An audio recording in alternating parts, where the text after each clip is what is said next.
As global attention focused on Hurricanes Harvey and Irma, more than 41 million people across South Asia battled floods and displacement. From Afghanistan in the west to Bangladesh in the east, floods could cost South Asia, home to a fourth of the world's people, as much as $215 billion each year by 2030, according to the World Resources Institute's Global Flood Analyzer launched in 2015. Companies with operations on coasts, next to large rivers, on low-lying floodplains and in urban areas with poor drainage and sanitation are at greatest risk, said Tom Hill, Executive Director, Crisis and Security Consulting, at Control Risks in New Delhi. More rain and extreme weather will not only hit businesses in South Asia, but also global companies that source their products and raw materials from the region. At least 1,200 died last month as water swamped cities like India's financial capital Mumbai, its technology hub, Bengaluru, Bangladesh's capital Dhaka, Pakistan's financial heart, Karachi, as well as swathes of Nepal and India's eastern states of Bihar and Assam. In the coming decade, devastating floods are expected to increase as changing weather patterns worsen risks in the region, climate researchers say. Already floods affect more than 9.5 million people in the region each year, with GDP worth $14.4 billion and $5.4 billion at risk in India and Bangladesh respectively, according to RE. In 2016 alone, Asia reported losses worth $87 billion from 320 natural disaster events, the world's biggest reinsurer Munich Re reports. Of this, $77 billion were uninsured losses. Mounting losses while villages are more directly hit by droughts, it is cities that bear the brunt of flood-related losses, Jatin Singh, Chief Executive Officer at private weather forecaster Skymet Weather Services said in a phone interview.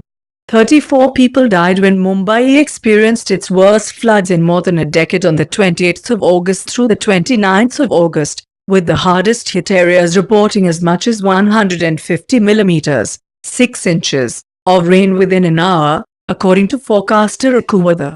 On the 31st of August in Karachi, 23 people were killed when the city was swamped by 48 millimeters of rain. Meanwhile, 2 rounds of flooding in Bangladesh this year added to its import bill after the government was forced to bring in 1.5 million tons of rice after 6 years of self-sufficiency. Flooding accounted for 47% of all weather-related global disasters between 1995 to 2015, the United Nations Office for Disaster Risk Reduction said in a report.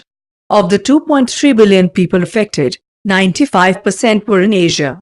In a region that houses 3 of the world's 10 most populated countries, India, Pakistan and Bangladesh, the cost to lives and livelihoods adds up. Absence of resiliency planning by governments in public infrastructure projects, fuel supplies and electricity distribution networks suggest that problems arising out of changing weather patterns are likely to continue to pose significant threats, according to Siddharth Goyal, a senior analyst at Control Risks. Urban sprawls. While companies in South Asia are known to have realigned investment plans because of weather-related disruptions, more managers are trying to understand flood-related risks to cut losses, Goyal said. Most of these are infrastructural risks, including electricity and technology backups for companies, costs of repairing dams, roads, embankments for governments and the provision of flood relief, said Arivudayan Nambi Appadurai, senior researcher at RE. Appadurai, who studied the 2015 floods caused by 17 days of continuous rains in his hometown Chennai and this year's floods near Nepal's capital Kathmandu, said planners need to adapt by changing the way cities build infrastructure.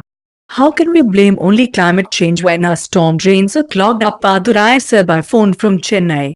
And all of these risks are exacerbated by the unplanned expansion of our urban sprawls, investments, planning. Lack of city planning means about 130 million people, equal to the population of Japan, live in slums or informal settlements across South Asia, according to the World Bank.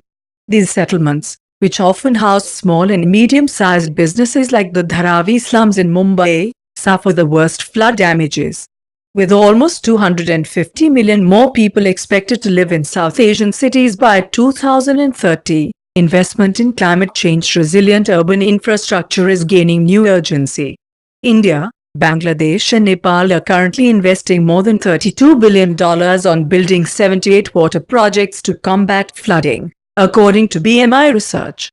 With once-in-a-100-year freak weather events now taking place every 3 to 4 years, policymakers and central banks must factor in climate risks when formulating plans, said Raghuram Rajan, India's former central banker, in an interview. It's time policymakers take these risks into account, Rajan said. They absolutely should.